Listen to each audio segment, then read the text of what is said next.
예, 오늘의 시황 브리핑 시작하겠습니다. 시장이 제법 하락했는데 아무래도 이제 다음 주 일정에 대한 부담이 있을 겁니다. 그 FMC 회의 있고 관세 협상 데드라인에 걸터 있잖아요. 그 코스피가 뭐 8연속 장중에 3,200포인트 넘어가긴 했었는데 종가로 3,200포인트 안착된 건 3일밖에 없었죠. 그러니까 3,200을 안 그래도 의식하고 있는 타이밍에 다음 주에 중요한 일정이 있다라는 점이 이제 좀 부담이 됐고요. 그리고 또 양도세 변수. 지금 대주주 기준을 50억 원에서 10억 원으로 낮출 수 있다.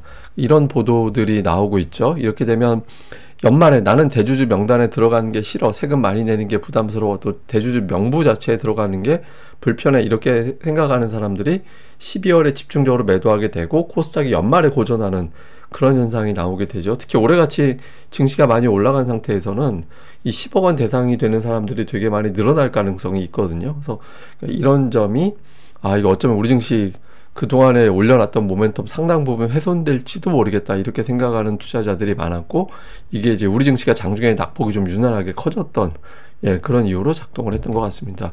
그리고 이제 외국인들이 순매도했는데 이게 사실 장중에는 대규모로 매도했다가 매도 규모가 줄어들긴 했거든요. 근데 매도하는 업종이 기계 업종에 좀 집중되어 있었고요. 그다음에 이제 전기전자, 운송장비, 제약 이렇게 이제 대형주로 분류가 되는 업종을 많이 팔았고, 그다음에 뭐 금융, 전기가스, 음식료 이런 거 매수했는데 이게 대체로 우리가 흔히 얘기하는 경기 방어주잖아요. 그러니까 경기에 관련해서 좀 신중해진, 그러니까 뭐 또 주식시장에 대해서 좀 신중할 때 이런 종목들을 매수하거든요. 그래서 외국인 투자들이 어제 같은 경우는 굉장히 좋은 쪽으로 비차익 매수하고 막 그렇게 갔다가 이제 한 번에 바로 또 신중한 그런 상황으로 이제 바뀌었습니다. 그리고 코스닥 같은 경우는 7월 4일 이후 처음으로 하락 종목 수가 1,200개, 그러니까 장중한 때 1,300개 넘게 하락하기도 했었거든요. 그래서 이제 하락 종목 수가 되게 많이 늘었고, 그리고 오늘 올라간 종목이 뭐 지주사 일부, 통신주, 정유주 중에 일부, 하여튼 되게 일부만 올라갔어요. 그래서 전반적으로는 좀 조심스러웠던 하루였다. 그냥 뭐 일정도 부담되고 또 양도세 이슈 더해지고 하면서 투자자들이 몸을 사리는 그런 모습이었던 것 같습니다. 근데 지수는 결국에는 또 박스권이긴 해요. 그러니까 이게 3,200 넘어가면 누르고 밑으로 내려가면 들어올리고 이런 패턴이 반복되고 있거든요. 그래서 보면 오늘까지 고점이 7월 14일 이후에는 계속해서 장중 고점은 7월 10일 이후에 3,200이에요. 근데 종가로 3,200 위로 마감한 건 어제 포함해서 3일밖에 없었고, 그리고 이틀 연속해서 3,200 위로 올려져 있었던 경우는 없었잖아요. 그래서 시장이 이제 3,200을 돌파를 하고 안착까지 가야 되는데 일정에 대한 부담이 좀 있었을 겁니다. 그래서 오늘 여기다 이제 재료까지 더해지면서 상당히 멀찌감치 떨어졌는데 이게 복원되려면 또 내일 제법 올라가야 되는 상황이 됐거든요. 또 여기서 이제 최근에 꼬리로 저점을 만들었던 자리가 3,160선, 50선 요 사이인데, 그러니까 이거를 이탈하면 좀 골치 아파지는 거죠. 그러니까 최근에 저점이 3,150대에서 다 저점이 나왔잖아요. 그래서 그러니까 이 구간에서 반등하지 못하면 대략적으로 3,100 언저리까지는 더 밀릴 수도 있다. 이렇게 이제 좀 뭐 기술적으로는 그렇게 보여지는 측면이 있죠. 코스닥도 오늘 뭐 낙폭이 절대적으로 크진 않았지만 5일선을 깼습니다. 그러니까 코스닥이 5일선 아래로 내려간 건 7월 초반 이후에 이제 처음 나오는 현상이거든요. 근데 그 ADR, 그러니까 상승과 하락 종목수 비율도 되게 많이 낮아져서 지금 81 정도까지 내려왔는데, 보통 코스닥은 과매도를 75로 보거든요. 그러니까 75니까 코스닥은 거의 과매도에 근접을 했어요. 근데 이제 ADR은 이제는 더 내려가는 사이클은 아니라서 80일 정도 요 선이 이제 저점이 될 것 같은데, 이제 물론 여기서 완전히 과매도다, 그러니까 하락 종목수의 최고 피크를 쳤다, 이렇게는 그 정도까지는 아니에요. 그 정도는 아닌데 이제부터는 좀 이전보다는 이제 하락할 때 조금씩 반격하는 그런 시도가 나올 가능성은 있다. 그러니까 코스닥 같은 경우는 이제 조금 과매도권에 훨씬 더 근접했다라는 점은 좀 확인이 되는 것 같습니다. 그러니까 중요한 뉴스들은 우선 오늘 뉴스 3개만 보면 될 것 같아요. 제가 사실 더 많이 담았다가 아예 딴 거 다 필요 없어 그러고 지워버렸는데, 우선 이제 관세 협상이 되게 중요한 이벤트잖아요. 지금 우리나라가 25일에 미국하고 협상을 한다. 2+2 이제 기재부 장관하고 이제 그러니까 미국 즉 이제 그리어하고 그 베센트가 나오는 것 같아요. 근데 어쨌든 2+2가 이제 회담이 이제 재개가 되는데, 현재로서는 25일이면 우리가 결과를 알게 되는 건 주말이 넘어가야지 되잖아요. 시장에서 반영되게 되는 거는. 그러니까 투자자들 생각에는 저 결과를 알 수가 없다. 그리고 이제 지금 말하는 거 봐서는 우리가 이제 그 미뤄지던 거 어떻게 되겠지라고 생각을 하는데, 만약에 안 좋은 쪽 시나리오, 좀 부정적인 시나리오 쪽으로 흐름을 끌어간다라면 여기서 이제 약간의 어떤 그 뭐라고 해야 되냐면 약간의 어떤 변수가 좀 생길 수도 있어요. 그러니까 예를 들면 관세를 일단 부과하고 8월 1일에 관세를 부과해 놓은 상태에서 협상이 계속 이어지게 된다. 그럴 가능성도 있거든요. 그러면 일단 25%라는 수치의 시장이 압박을 받는 이제 그런 상황이 생길 수도 있게 되는 거죠. 그래서 이제 그 협상의 어떤 과정, 투자들이 보고 나서 움직이자, 이런 신중함이 있었던 것 같고, 그 다음에 이제 FMC 앞두고 있는 상태에서 이게 파월 입장에서는 이 날짜에 바로 그 며칠 있으면 곧바로 또 관세 데드라인이 되는데, 그 앞두고서 우리 금리 자신있게 9월에 내립니다, 이런 이야기 하기가 어렵잖아요. 그래서 그러니까 적어도 비둘기적인 발언하기는 또 쉽지 않을 것 같다, 이런 분석들이 있거든요. 그래서 관세 플러스 매파적인 FMC, 이런 것들을 투자자들은 걱정을 한 게 아니냐, 그러니까 이렇게 이제 추정되는 이제 그런 측면이 있고, 그래서 이 두 가지가 이제 다음 주에 불확실성이 될 것이다 라는 게 있었고, 또 하나는 이제 어제부터 나오기 시작했던 재료인데, 어제는 별로 그렇게 크게 의미있게 비중이 담기진 않았지만 오늘은 아마 투자자들에게 이 재료가 좀 저는 영향을 준 거라고 추정을 합니다. 그러니까 대주주 기준이 50억에서 10억이 되면 여기에 대한 어떤 세금 부과 대상이 되는 사람들이 늘어나게 되고, 그러면 보통 우리나라 주식시장이 12월 됐을 때 갑자기 코스닥 쪽이 부진한 그런 현상이 좀 반복되잖아요.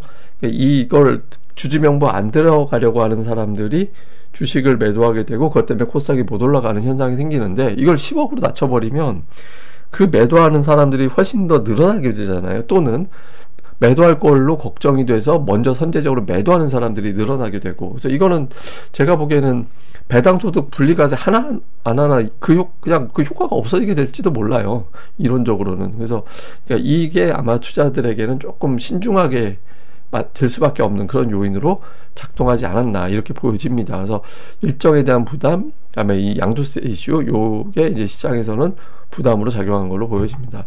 특징주로는 이제 삼성전자가 참 이게 77,000원이 되게 중요한 위치다. 그래서 이게 변곡점이 될 수도 있어서 이걸 돌파하는지 여부가 되게 중요한데, 돌파해서 새로운 시세로 가는지, 그래서 제가 77,000원 딱 거놓고 이거 일단 어제 같은 경우는 여기서 잘 버티네요 라고 말씀을 드렸었는데, 결과적으로는 77,000원 밑으로 내려와 버렸죠. 그러니까 여기서 기존 추세대로 만약에 흘러내려가게 되면 63,000원, 4,000원 정도까지 밀릴 수도 있거든요. 그러니까 이제 그렇게 되지 않고 새로운 추세로 나는 갈 거야 라고 해서 하루 이틀 안에 곧바로 다시 저 위로 올라가주면 제일 좋죠. 그래서 삼성전자가 77,000원을 탈환을 단기하느냐 여부, 이게 시황상 되게 중요한 게 될 것 같고요. 그 다음에 오늘 통신주들이 올라갔는데, 이게 통신주는 단통법 폐지된 날 이게 올라갔다라는 점이 좀 특이한 거긴 합니다만은, 어쨌든 시장에서는 이런 통신, 금융, 이런 것들의 매수가 들어갈 때 투자자들이 신중해졌다, 이렇게 보통 평가를 합니다. 근데 이제 오늘 그런 구도가 좀 만들어진 게 좀 있었고, 그 다음에 이제 증권업종 같은 경우는 오늘 빠졌는데, 이게 증권주가 오늘 두 가지 측면에서 긍부정 요인이 있었거든요. 그러니까 우선 시장이 흔들린다, 그러면 그 정책 수혜주로 가면 되겠네 라고 해서 이쪽으로 갈 수도 있는데, 반대되는 제도도 있잖아요. 예를 들어서 그 대주주 양도세 기준을 낮춘다든가 이러면은 주식시장에 유입되던 자금이 안 들어올 수도 있겠다, 이런 걱정이 되면 이게 또 증권주에는 부담스러워, 일종의 이제 그 바로미터가 될 수 있는 업종이었거든요. 근데 이제 오늘 약했죠, 밀렸죠. 그러니까 현재로서는 재료 자체가 조금 부정적인 쪽으로 시장에서는 해석을 했던 것 같다, 이렇게 또 보여지는 것 같습니다. 양시장 대형주는 오늘 2차전지 바이오, 그 방사는 플러스가 났는데, 이건 사실은 좀 대단한 거긴 해요. 왜냐면 오늘 같은 경우에 그 외국인들이 선물 매도를 장중에 되게 많이 했기 때문에 대형주들이 좀 압박을 받을 수 있는 날이었거든요. 근데 그럼에도 불구하고 이제 플러스가 났다라는 거는 좀 힘이 있었다라는 거고, 그리고 오늘 삼성전자 한 종목이 13포인트 떨어뜨렸어요. 삼성전자가 오늘 13포인트 떨어뜨리면서 지수에 영향을 줬고, 다음에 두산에너빌리티가 오늘 지수 4.5포인트 떨어지게 만드는 그런 요인이 됐고, 코스닥은 아무래도 이제 양도세 이슈 나올 때 코스닥이 고전한다라고 생각이 되어지기 때문에 업종하고 상관없이 전체적으로 밀리는, 그러니까 코스피에서 LG에너지 솔루션이 플러스가 나는데 코스닥의 에코프로비엠이 하락하는 그런 모습이 나와버렸잖아요. 그래서 오늘 그 재료가 영향을 줬구나라는 걸 다시 한번 보여주는 것 같습니다. 자, 수급에선 뭐 외국인들 2,600억 원 이제 그 매도를 했고, 코스닥도 이제 매도했고요.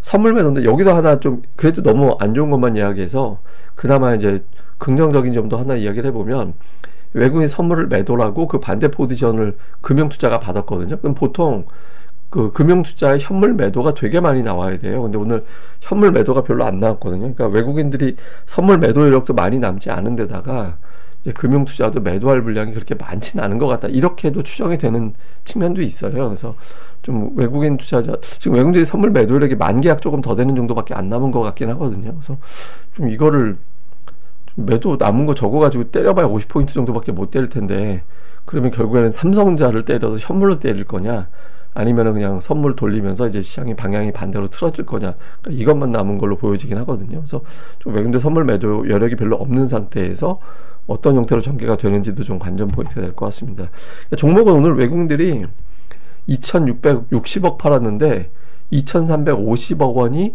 두산 에너빌리티였거든요. 그러니까 이거 빼고 나면 사실 매도한 게 아니에요. 그래서 오늘 외국인들은 거의 관망한 거다 다름이 없습니다. 그러니까 외국인들이 빠진 건 아니에요. 다만 이제 업종으로는 삼성전자, 현대차, 기아가 매도에 들어가 있었잖아요. 그러니까 수출주에 대한 매도가 있었다라는 거는 이제 관세를 일부는 좀 의식한 것 같다, 이렇게 보여지고, 그러니까 매수는 조선, 그다음에 삼양식품, 뭐 이런 것들이 좀 매수에 들어가 있는 것이 특징이었고요. 그다음에 기관 투자자들도 오늘 두산에너빌리티가 가장 많이 매도를 했고, 그 다음에 이제 삼성전자, SK하이닉스, 이게 이제 매도에 좀 들어가 있었고, 역시 현대차도 매도에 들어가 있었고요. 매수는 하나에어로가 이제 매수에 들어가 있었고, 그 다음에 통신, 조선, 금융, 그러니까 이런 것들이 들어가 있었거든요. 그래서 뭐 전체적으로 보면 조금 기관들은 단기적인 어떤 변동성을 감안해서 좀 신중하게 접근을 했던 그런 하루였다, 이렇게 봐야 될 것 같습니다. 그리고 코스닥 쪽에서는 뭐 업종별 특성은 별로 없었던 것 같습니다. 그냥 뭐 알테오젠 사고 그렇게 됐는데, 그러니까 매도 쪽에 약간 그 반도체 관련된 종목군들이 좀 눈에 보이는, 그런데 매수 쪽에도 들어가 있었어요. 그냥 업종 전체로 좀 골라 담는 느낌이 더 강했고요. 기관 투자자들은 알테오젠, 리가캠바이오가 그러니까 매도 쪽에 좀 들어가 있었고, 매수 쪽은 이렇게 딱히 업종을 신경 써서 담았다, 그러니까 이런 것들은 별로 없었던 것 같습니다. 그래서 그냥 기관 외국인들은 그냥 골라 담고, 약간 기관 쪽에서 반도체 관련된 종목군들이 매도 숫자로는 좀 많이 보이는 이제 그런 모습을 보였습니다. 자, 뭐 미국은 오늘 대형주로 지수만 올린 거였거든요. 그러니까 러셀 2000이 오늘 마이너스였잖아요. 그래서 오늘 미국 지수가 어떻게 되느냐도 되게 중요하지만, 러셀 2000 지수는 뭐냐면 중소형주 지수입니다. 그러니까 중소형주 지수도 플러스가 나고 나스닥도 플러스가 나고, 이런 구도가 제일 좋거든요. 그래서 그런 구도가 만들어지는지, 특히 이제 관세 협상 데드라인이 8월 1일이잖아요. 이 상태에서 이제 장관들의 발언 하나하나에 대해서 투자자들이 민감할 수 있거든요. 지금 당장 이제 실적 시즌이긴 한데, 그러니까 이 부분에 대해서 이제 반영이 많이 나올 시기라서 이 발언이 좀 협상을 암시하는, 그런 또 이 관세 부과를 유예하는 듯한, 이게 미국도 사실 관세 부과하면 자기들 손해긴 하거든요.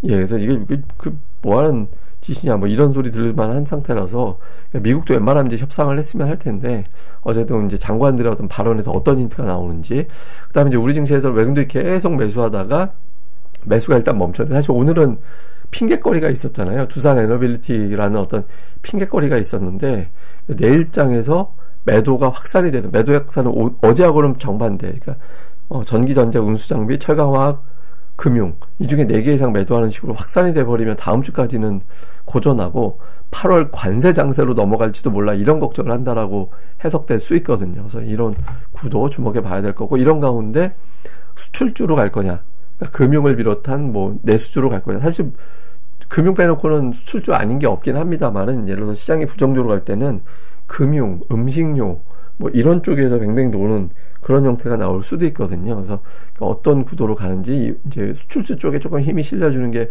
시장이 더 편안하게 움직일 수는 있죠. 그래서 그런 구도가 되는지 여부도 잘 살펴봐야 될 것 같습니다.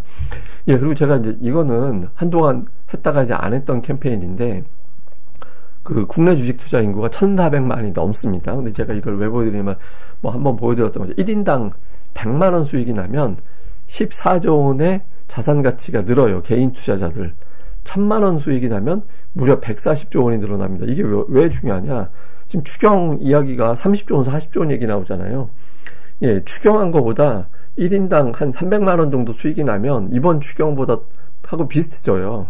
예, 그리고 1000만 원 나오면 뭐 추경하고 비교가 안 될 정도로 규모가 커지는 거고. 그러니까 저 중에서 전부 다 소비로 연결되진 않겠지만 상당 비중이 소비로 연결될 수 있거든요. 10%만 소비된다고 해도 1조 4천억, 14조 원 정도 되는 거잖아요.